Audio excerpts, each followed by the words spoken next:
three in the house, and not that much is happening so far. They had a task where they had to lie in bed for as long as they could, and I thought, that's a task I could win.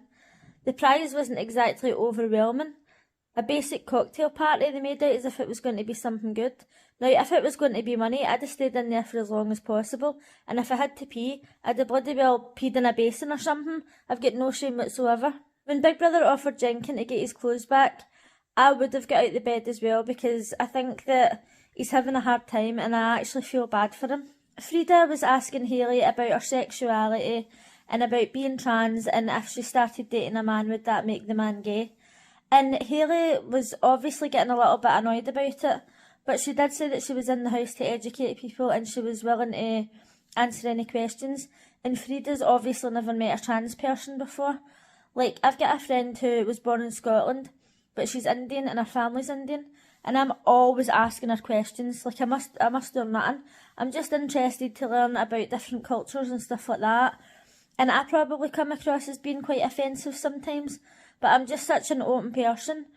And I would answer questions about anything, so I don't really think much about asking questions, you know. So I do think that Hayley got a little bit annoyed, but I think it was just the way it was worded. If it was a sexuality thing and I didn't know, then I would probably ask, and maybe I would come across a bit blunt as well. That's another thing. They were actually talking about Olivia, and they were saying how she's really blunt and she comes across as aggressive because of the way she speaks and she says fuck all the time, and the way she uses her hands.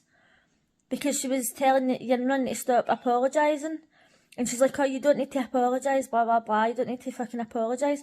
And I thought, if they think that that's her being blunt, then I wouldn't stand a chance, because I thought she was actually being quite calm. Like, Yinrun doesn't have to apologise all the time. I would be the same. I'd be like, look, stop apologising. And today I actually watched the after show because AJ wasn't presenting it. I seen the guy come on. I don't even know his name, but I seen him come on, and I thought, right, I'll give it a chance because he's not really that annoying. And they were talking about Olivia and how they think she's really aggressive. I don't find her aggressive whatsoever, but maybe that's just because I'm Scottish and I'm used to that sort of thing. I really don't feel like that much is happening. It's only day 3, but normally the start's quite exciting when there's more people in the house. One thing that I didn't really agree with was when Tom was saying, if it's in the stockroom or whatever, you're free to take it. And Henry was saying, oh, it's communism, you just take what you want. And that's all fine and well. If there's food that you want, then you shouldn't be afraid to eat it. But to actually hide pot noodles for people or hide any kind of food, I really don't think that there's a need for that. And if somebody really wanted a pot noodle, like if they went out their way to say, I was looking forward to a pot noodle, I just fucking give them one of my pot noodles. It's not the end of the world. But that guy, I can't remember his name, the posh guy, who's not Henry, he put mayonnaise in his pot noodle. Mayonnaise. And then there was a girl in the after show who claimed that she had tried it before and that it was really good. I think she's lying.